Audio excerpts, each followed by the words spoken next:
more, and we're moving toward. It's just a matter of sometimes it's bandwidth, right? It's the bandwidth you have to produce stuff. We're producing books, producing videos, or something. I would say all the time it's bandwidth. Yeah. No one sits back in their chair and says, "Video, pa!" Yeah, exactly. Especially not these days. But especially when we have a game that we know is a fairly crunchy game like Mutants and Masterminds, we're very aware that some resources can be used, and we're in addition to producing, we're going to be producing some more entry-level products for it, which we just did with the Beginner's Guide. We were very much looking at video for stuff to do like that, and I love looking at how to play videos. I've looked at more of them personally for board games than RPGs, but it's certainly something that we are cognizant of personally.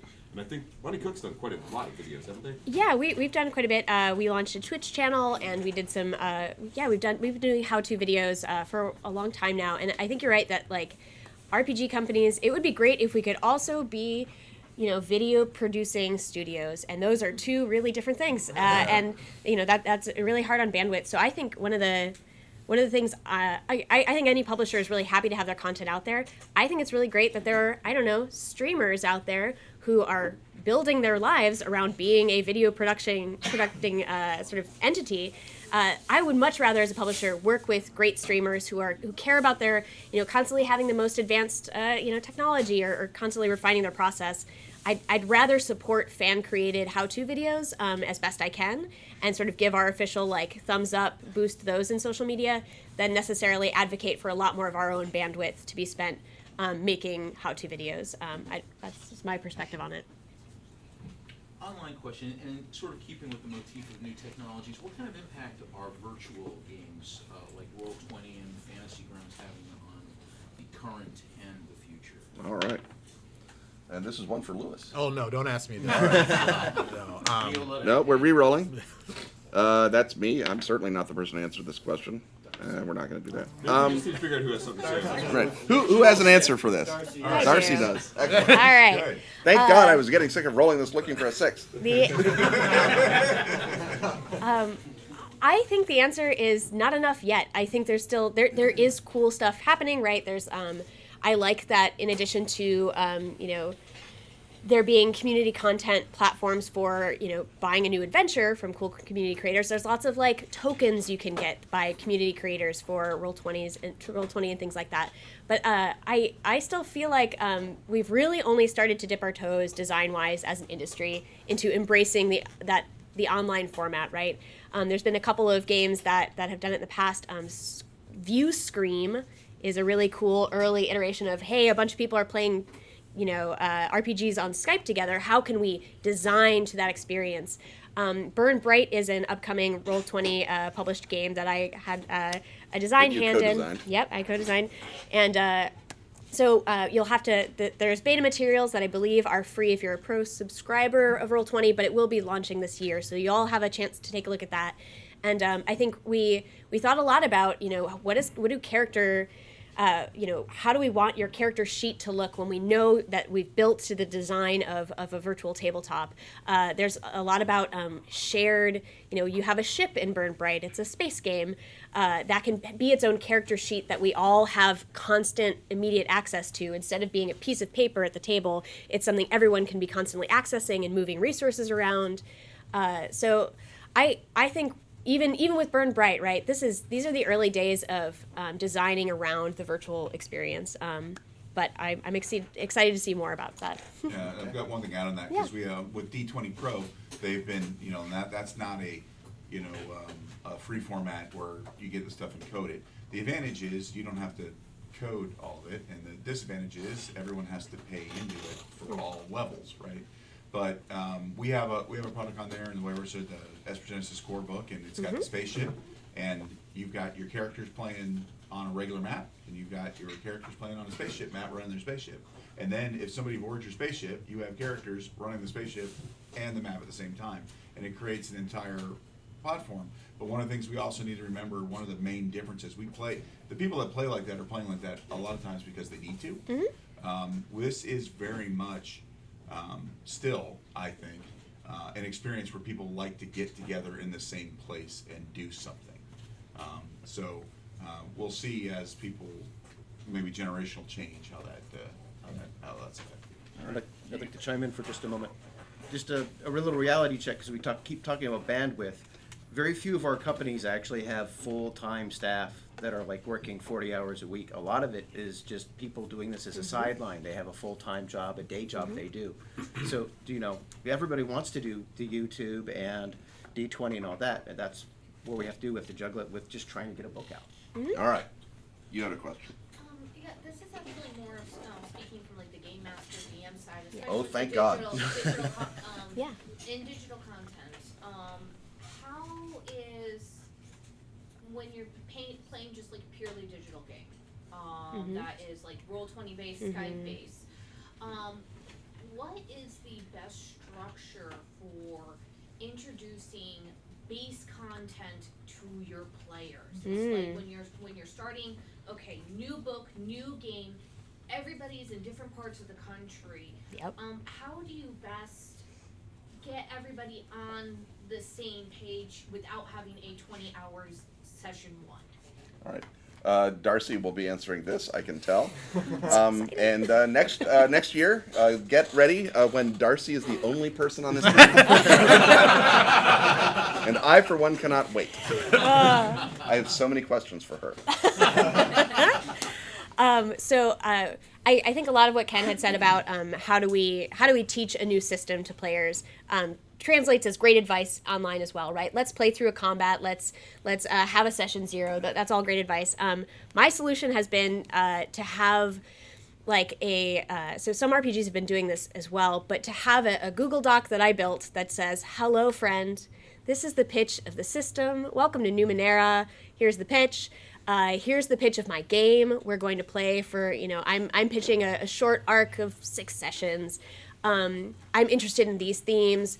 So what do you need to do, right?" And so often there are like free quick starts, there are, how-to guides. And so usually I will walk through sort of my recommended, I would like everyone to have read those 6 sentences at the top of the sheet and read, these 6 pages of the core rules. Just look through it so you kind of know the terms. Often, sometimes like I don't have time, or we really want to get to playing really fast, and so I don't really want to have a full character creation session. And so I will write out like hey, here's how you create a character. A nano's a future wizard. Don't worry about it. Don't worry about this jargon. Let me walk you through the actually important decisions that you'll be making with respect to, we're playing a short game, we're in this theme, right? And so I create like basically a little 1-page document that's, I want everyone to have read this. Here are important decisions you'll be asked to make, or I want you to make before we come. And then on session 0, we will, when we first meet at least, I'll sort of ask if anyone has any questions. Sometimes, someone won't have read it, but if 3/4 of the players have read some of it, they can help each other. Often, like, we'll be quietly working stuff out or building characters, and they can DM each other. So I think building them a guide is a really effective tool. Again, I'm big on, like, handouts that I make to meet my players where they're at with their experience level, right? So if they're worried about how RPGs work at all, I might show them, watch these 3 minutes of actual play. That will let you know what it's like to play this game, right? So I would walk them through it, build them a little guide, and I think that gets everyone on a certain foundation of knowing where we'll be. And it makes it a lot easier compared to when you're in a room together and you can read that room and sort of pace it out. I think it's helpful if that's homework before. Yeah. Anyone else have experience running D20, Roll20, anything like that? Well, ATTs? I'll add something to that. For longer campaigns where it gets particularly hard to keep track of everything, I don't know if Obsidian Portal is still a thing or similar sites. I've used Google Docs, Discord. You can set up your own Discord server and pin all the topics and all the information and keep a history, so that over time your players have some place where they can reference everything that has happened in the campaign. Yeah, I mean, I've used that. I've been running a campaign going on 9 months right now, and I've been using that to keep track of everything. That's helpful. World Anvil is good too. Nice. What was that? World Anvil That's the other is one. good. I forgot that one. Okay. I believe you had a question? Purple shirt? Okay, you didn't. All right. Who has a question? You have a question. I have like a 2-part question. First is, you're a community What is it exactly? Community relations coordinator. I do community management, marketing, social media kind of stuff. Okay. Do any of the other, like, anybody else have something like that?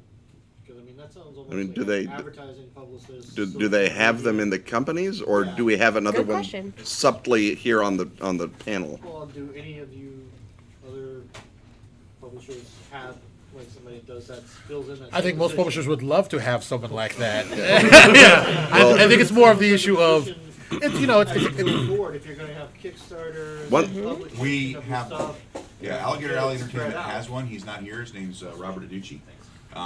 And it's, you know, he's not as, you know, obviously in her case, it's a freelance, so he's not as hands-on in everything that Monty Cook Games is, you know, has Darcy in.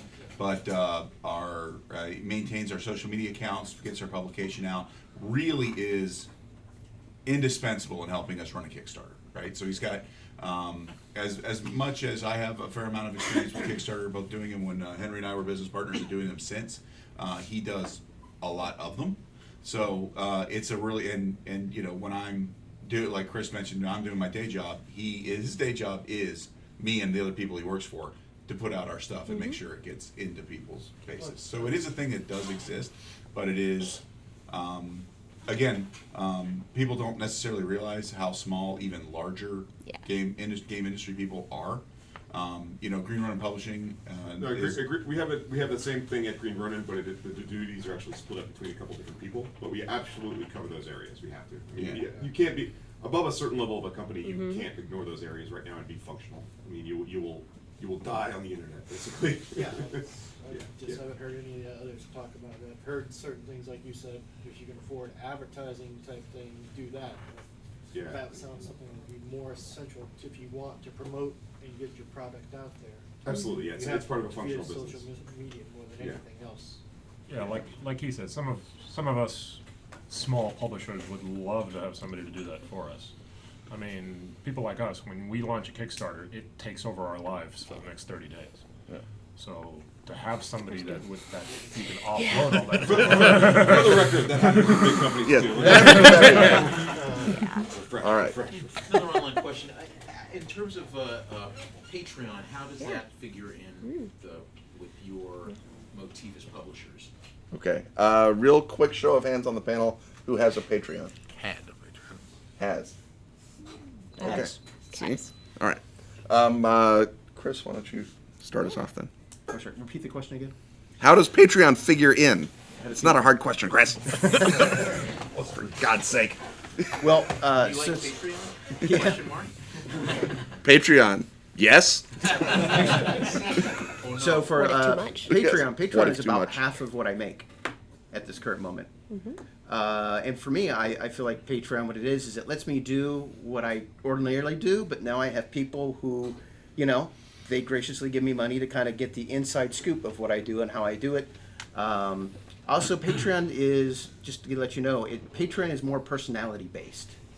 Kickstarter is more like project based. That's a cool thing I want to do, but then they may not stick to that person. But Patreon is specifically, so you might even want to wait a little bit to get more of an audience, because I've noticed that when you start your Patreon, you have your foundational number that starts, and then it's just really kind of hard to kind of kick it into gear, other than just constantly doing social media. And just as a one-man band trying to do constant social media every day, you know, a lot of us, we like to do our thing. We like to do layout, or we like to write. And as you're doing social media, you're not doing the other. Right. So, because there's only so many fingers and brain cells you can split between And things. As a larger company, I think that it really doesn't have that much of a role for a larger company, simply because I feel like we were crowding smaller people, and it is the function it serves for smaller people is served in other ways for us by like our social media people and stuff like that. One of the things with Patreon is you have to be able to do consistent content. Like you ask if I have a Patreon, yes I do. I make $21 a month off it, so it's there. That's a bar tab. Yeah, I suppose. I mean, if you're on a weekday. But I admit I generally have a hard time doing consistent content, which is kind of the expectation there. If you feel that you can do something regularly on a schedule, you will get a lot more people to support you. And if you keep to that schedule, then you'll keep all your backers.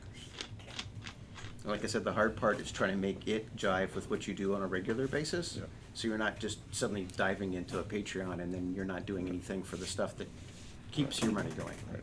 Yeah, we have a Patreon for the podcast for Ken and Robin to talk about stuff. I mean, people are very, very generous and nice, and I love all of our backers equally. And we probably would not be bothering to run the podcast without it. So in a lot of cases, I mean, the podcast is a classic example of a regular thing that comes out like clockwork every Friday. So if we didn't have that Patreon, both as a sounding board and as a legitimate fiscal support, Robin and I would probably have actually done the math on how expensive it is for us to not be writing and have stopped. So in many cases, it's the difference between life or death. And certainly if you're a smaller creative or someone who's just banging out a series of really cool books about an elf forest or whatever, then that Patreon is it's how you build the people who you've already found, and it's how you keep them fed. All right. Another question. Yes. I got a question for you, actually. You and Robin on the podcast have actually said that you both prefer to run sandbox type campaigns. Yes. But when I hear sandbox, I think here's the map, here are the hexes, and these are the interesting things going on in here. Now, that is not something I have ever heard you guys talk about. Right. How do you keep track of and kind of try to coordinate the interesting stuff that's going on in your sandbox campaign? All right. There's a couple things to unpack there. The specific model of the sandbox that you're talking about is often called a hex crawl, in which you have a hex map, and some of the hexes are just empty. Some of the hexes you have a wandering monster, and some of the hexes there's treasure or a ghost or a fortress or a dungeon. And that is the oldest of old school D&D. Is you had to make your map of a country, and then in the country there would be the stuff you would have seeded it with. Now, the sandbox model that I run, and I suspect Robin runs as well, is a more interactive one. And I compare it to burying your plastic dinosaurs in your sandbox out back when you were a kid.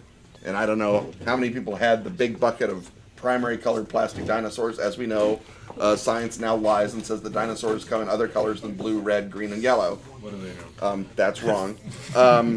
And then you'd bury them in the sandbox, and then weeks later you'd discover a dinosaur, and it was a great moment for you. Have lots of dinosaurs, dump them into your sandbox, and then just be prepared to remember, oh, this would be a great moment for an Allosaurus to pop up. And I have one over here, so he just swam over here, and here he is. And in terms of keeping track of what's in your world, you can do it straight hex crawl style. Just write down this desert has Romans in it. This mountain has a ghost on it. Whatever, like old school D&D, or the way that I use, which is to envision 3 to 5 competing factions in the world, people whose activities affect large portions of the campaign setting, and they all have agendas. And so I just spent during my prep, I spent time thinking about what were they up to. They weren't just waiting around for the player characters to meet them. They have their own stuff that they're doing. That stuff will create echoes and spoor and adventure opportunities and wounded refugees for the players to run across. And that then creates story. And so it's a sandbox, but the dinosaurs are alive and are trying to bite each other and you. And that is, I think, what makes that sandbox great. And that's just a matter of maintaining interactive knowledge of your own world. So in a way, it's no harder than keeping track of a TV show you're watching, right? You're like, oh, what is Sabrina up to? What is Sabrina's hated rival up to? What is Sabrina's boyfriend up to? And then every now and again they do previously on Sabrina, and you go, oh, I'd forgotten about the witch, and then the witch comes back. And that is, you're doing that only every week as you're getting ready to run. Your head is saying previously, and running that little, what are we up to? What are we going to highlight? What's possibly happened in the world that you can feed to the players if they have not, through luck or skill, stumbled on where you buried a dinosaur. So your notes look like a timeline, kind of like, and then timelines and agendas a lot. And inserting the sessions, because players are going to do what they're going to do. Exactly. Inserting them into the timeline, and then if if something doesn't happen to go ahead and stop so-and-so from doing this. Right. Then they hear about it. Then they hear about it. And so I was like, wow, did you hear about the green glow around St. Paul's at midnight? I wonder what that was. And everyone's like, oh, I'll bet I know what that was. It was because we didn't go smack up that necromancer, and now we have to go do that. And that creates story because it's an organic way for story to happen, as opposed to the necromancer just sitting there in St. Paul's going, when are people going to find me? Which, it may be, safer for the neighborhood, but it's bad storytelling. Yeah. NPC saturation. Is there, and this is just a question open for anybody, when creating a setting and creating, especially relative to the size of the group, is there like a number of recommended NPCs that is considered either the right amount or too many in any aspect for the players to ingest and be able to remember and keep on through about the story, even if they're not interacting with them, especially over a longer campaign? All right. Good question. Eric, Okay. you're on. So, all right. So there is no proper number of NPCs. I think that's what's really important to me is that each one of them has to be so significantly distinct that they're going to be kept apart, right? So you get through. I mean, if people think they're over, like, you can come across a 7-year-old and he can tell you all 5 million Pokemon in every single evolution that's ever occurred. So people do have an uncanny ability to differentiate and remember everything they need to. What I find with NPCs is when you first get going, try not to preload too many. These are the people that really matter. And then let yourself be surprised by who they run into. Because some of the most memorable NPCs you're going to get are created in answer to the actual chaos of of 6 people or 7 people that you're, or 4, whatever your preferred game size is, trying to get things done. And it's like, we want to find ourselves a sage. Well, I didn't even think to make a sage, all right? You make a sage, and on the spot, you might come up with a cool, clever, personality quirk, and now all of a sudden, this is the guy everybody loves, and this guy you never thought of when you started the game is now the most important person in their life when they're 16th level to help them kill the Lich King of wherever. A long time, Henry and I, we had a organized play campaign, and there was a throwaway supposed to die in the adventure dwarf by the name of Elevac that we just created. He's supposed to die. He's supposed to become a lich. He's, whatever. He's kind of cool. He has this angsty thing, and he's done. Not a single group didn't bend over backwards and backflip to talk him into not doing it. I mean, so if everybody became so emotionally attached, widely dispersed people that wasn't even Henry and I running it. Some random person in Wisconsin ran a game for 6 people we've never met, and every single one of them reported they were talking him out of it. This guy has to be in the game. I mean, it's gotten to the point now where we have a book right here. Well, I say we. I mean, Henry did it one at the partnership. That's him on the freaking cover. Nice.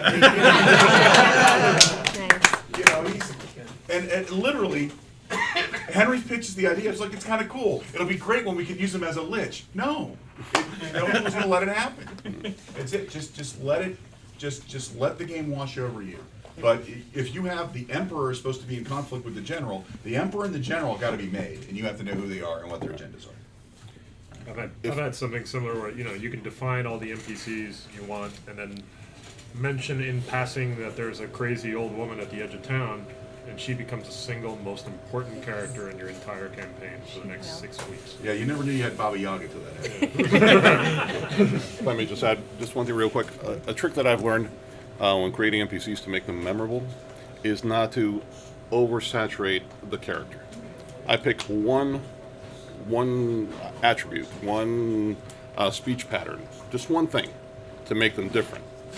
And that's what people latch on. So this is the guy who has, like Small Petri.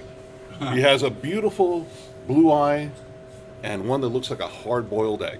That's it. Nobody has ever forgotten Small Petri in the 30 years that I've used him. So little things like that. You don't need a fully, fledged thing. Just one little thing to hang that description on, and it's fine. If you stick around after the panel for the breakouts, we are going to be doing some NPC creating exercises, so it'll be fun and creative, and you'll learn so much more than horrible hard-boiled egg eyes. Although, why would you need more, really? Yeah. Question for you is, I guess a storytelling kind of question. Sure. So I play Dungeon World, which is the Apocalypse Right, World. right, yep. 2d6. I got on it because the 4th edition in D&D just like pushed me completely away from it. And I have a hard time going back to 5th because I feel like there's so few rules in Dungeon World, and I feel like as a DM, so when someone fails, just that failure goes to the GM and they hold it. And when it helps progress the story, they can then act. They don't have to worry about rolling for the boss and being successful at the moment that needs to be. So I'm having a hard time going back to 5th. But I heard about this rule, and maybe someone can talk about it's maybe from the Expanse or Esper Genesis. It's like you can, if you fail, you can give some hit points to like get a dice to roll and try to succeed. And then later on, your karma could come back to get you, and you have to like the DM can say, okay, now you have to roll the dice. Yeah, that's a rule we came up for the Expanse. In the Expanse, you don't have hit points. You have what are called fortune points, and you can actually sacrifice fortune points. They act. I mean, if you're out of fortune points, you're out of luck and you're in trouble. But yeah, there's a rule in there where you can sacrifice fortune points to actually allow you to do more stuff in the game. The GM can kind of have more freedom to Yeah. use that when they want to move the story along. Yeah. We also have an escalating drama mechanic in there where basically there's a thing called the churn, and the higher the churn number gets, the more chance there is that events are going to come back to bite the player and characters in the ass. So yeah, obviously that's not a D&D or 5e system, but I should think that those concepts should be easy enough to adapt into Dungeons and Dragons. What's the game that has the trouble, that when you do things, the trouble builds up? It sounds very similar to I'm this. blanking on this, and I know what you're talking about. Yeah, I'm sure someone in the chat is putting in the comments right now. Isn't it Heat and Night's Black Agents? Well, heat is a special kind of trouble. Just failing doesn't get you heat. In fact, failing is a great way to avoid heat because you're dead. Heat is we've done things that were loud and the cops are coming. Heat is literally the shields from Grand Theft Auto. And I thought, what a great system. I'm going to be putting that in my spy game. Is it Blades? Blades in the Dark has trouble. Yeah. Thank Blades in you. the Dark, yes, I knew there we that go. we could Oh, do it. yes. We Yeah, could that's do it good. together. Yeah. Scum Scum and Villainy is the Blades in the Dark hack for space lasers. Yeah. All right. Do we have another question then? We have 10 minutes. We have a question from the stream. Online, yes, and you had mentioned D&D 5 edition. Do you think that the impact of 5e has been positive or negative for people trying to design supplements and for other systems? Is it a rising tide raises all boats, or a dreadnought sinks every day? Well, the Magic Die has asked Henry for his That was opinion. my turn of phrase. Thank you. Oh, okay. Thought about that. Well, you said for other. The question was, how does it affect other systems? Well, in other words, has it been conducive to everything being more prolific, or has it Or for people Okay. making Right. making Making- D&D generally compatible stuff. Okay.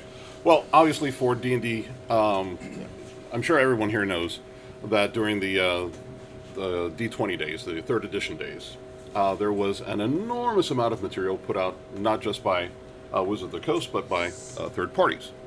In 5th edition, as I'm sure everyone's noticed, there has been a complete turnaround on that from Wizards of the Coast. They're producing, I think, one to three products a year. I guess more like 2 or 3 products a year, leaving the opportunity for others, third-party writers and producers and publishers, to go ahead and produce more games. Now, anecdotally, I've noticed at Gen Con and whatnot, that has an effect of either people who love 5th edition, wanting more 5th edition, more variations and whatnot. But by the same token, there's a lot of people who are just like, this is not for me. What else do you have? And for those who are creating content that is not 5th edition, that is also an opportunity. It's an opportunity to really showcase what you have to those people. And quite frankly, there are those who it's like the Venn diagram that's done on both sides.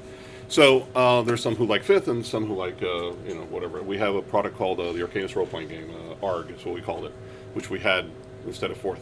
And there are some people who that's what they prefer instead of 5th. There are some who buy both. But I honestly don't think it's a bad thing. I don't think that Wizards of the Coast 5th edition, D&D 5th edition is flooding the market to the point where people can't afford to afford more than one product. So, in answer to your question, I think it's a good thing, in my personal opinion. Well, just a quick thought. The one thing that's changed a lot from when the D20 days came out and where we are now is the practicalities of producing smaller supplements. They just aren't viable to actually produce on a print basis.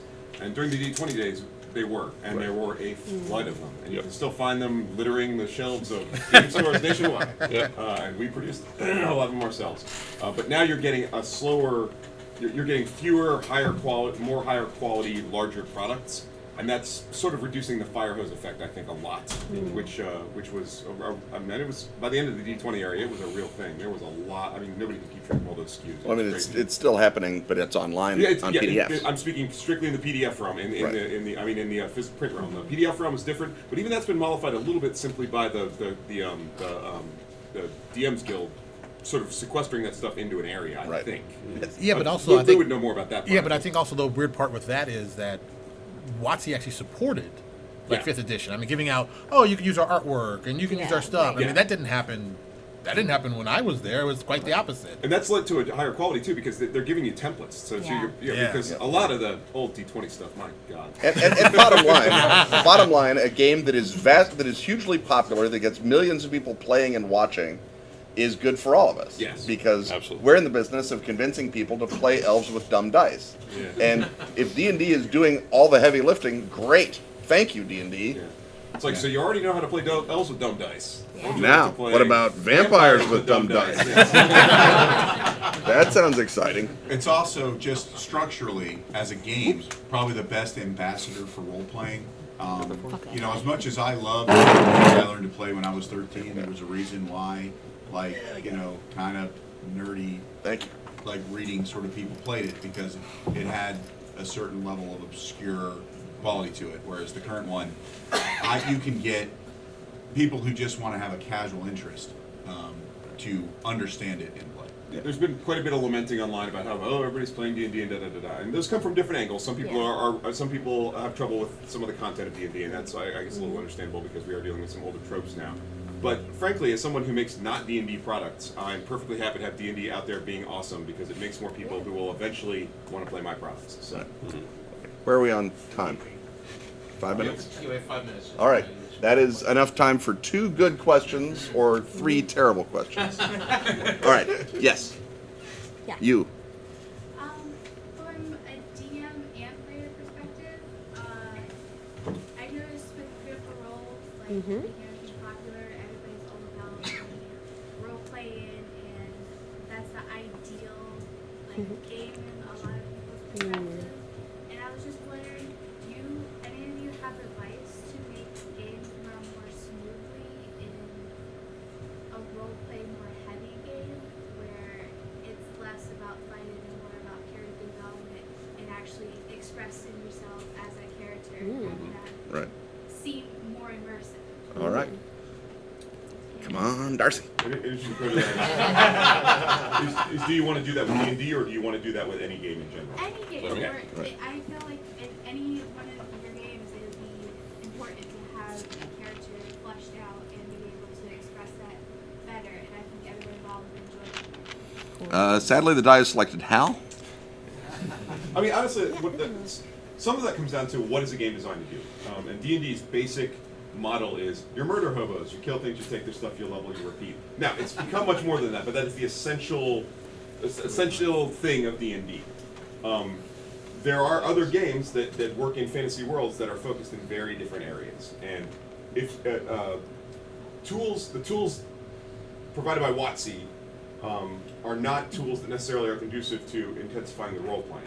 That's something that has to sort of, it can either come from 2 places. It can come from the group deciding, okay, we're going to do this ourselves, and we're going to house rule stuff, and we're going to do stuff ourselves. Or it can come from playing a different system. And there are many systems that are much more conducive toward that sort of, ranging all the way up to games like Robin Law's drama system, which is completely about interaction and the granting and petitioning of what people want in scenes and things like that. And while there may be combat in that, there are not, there's not armor class, there's not, weapon damage and things like that. Combat almost exclusively happens off stage. Exactly. Right.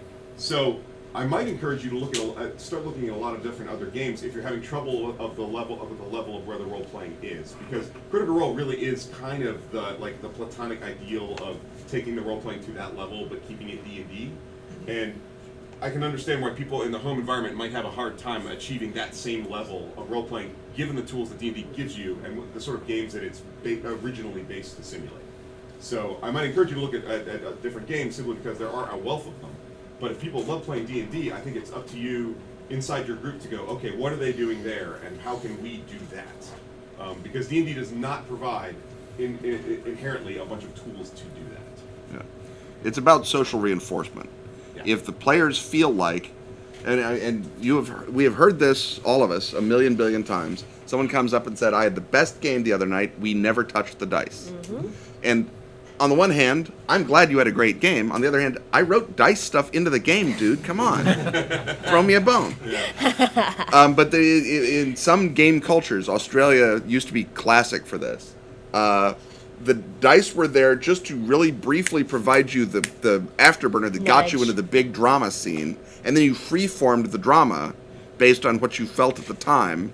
And then when you felt that scene was done, then you go to the next room and you roll some dice, and it's like, oh, there's a bugbear.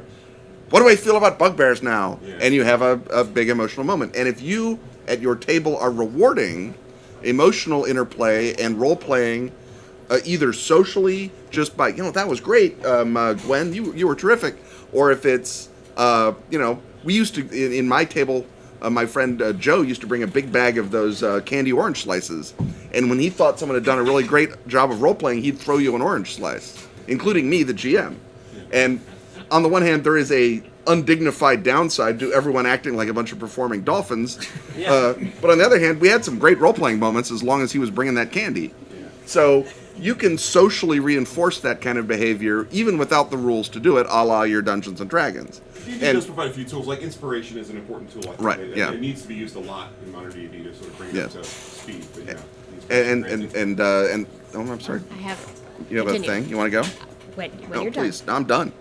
All The right. instant that I know you have something to say is when I'm done, Darcy. You know this. I came prepared for exactly such an event, and I'll be talking about these in our breakout sessions later. But my advice generally is start small, talk to your group about it, because I think the social reinforcement is really important.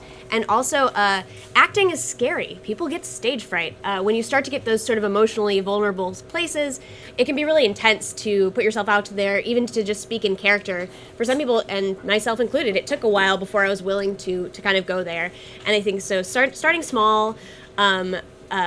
Having maybe one-on-one sessions with a player to try it out, do some backstory role play, might be a less intense environment for them.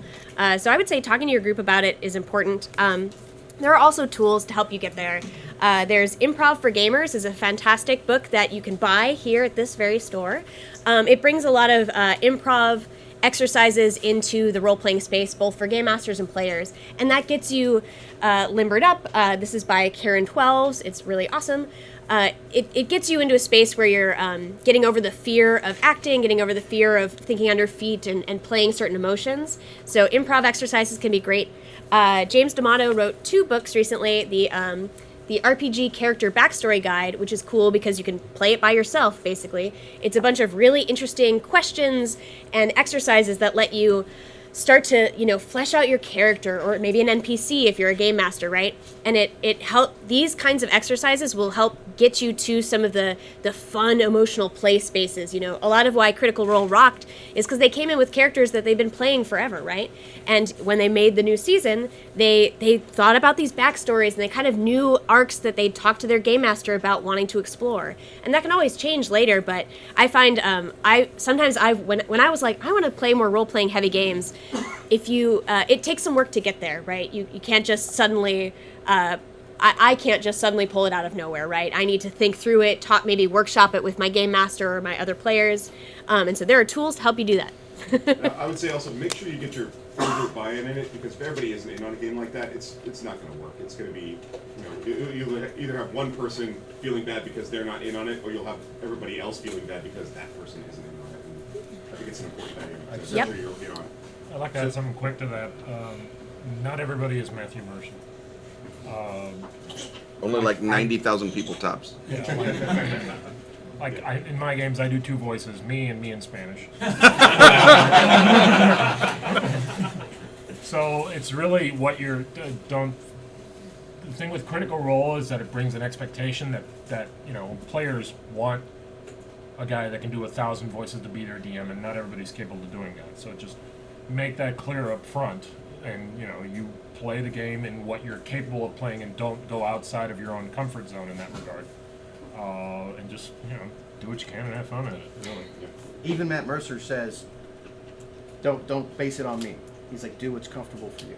I forgot to plug my company's own book on this subject because I didn't bring it over here because it's over there. It's called Your Best Game Ever, and it has lots of tools for game masters and players. Now I've plugged it. Continue. It's great.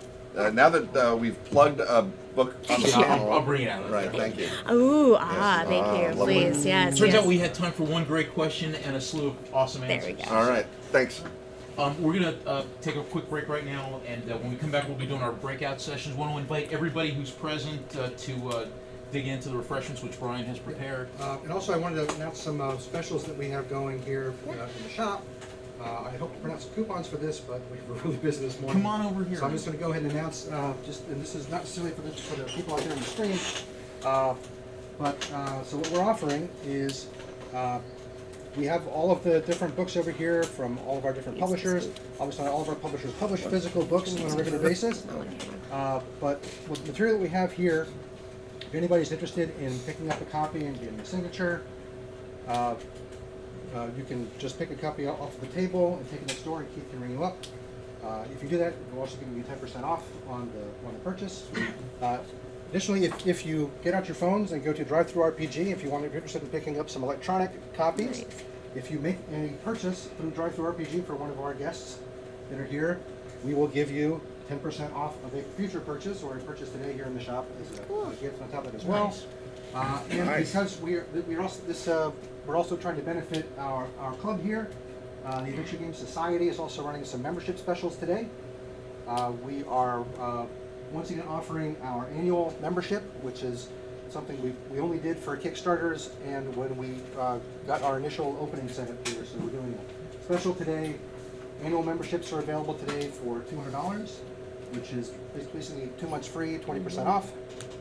Or if you sign up as a subscriber for a membership here today, we will give you 20% off of any purchase next door, and that's redeemable anytime you want to do it. And if you are already a member and you want to make a purchase for an item for an autograph, we'll give you a 20% off coupon for a future purchase also. All right. That's a lot to absorb. Yeah. Something percentage. Thank you very much. But basically, any way you participate, you're going to get something. You get a deal. Let's have a big hand for our panelists.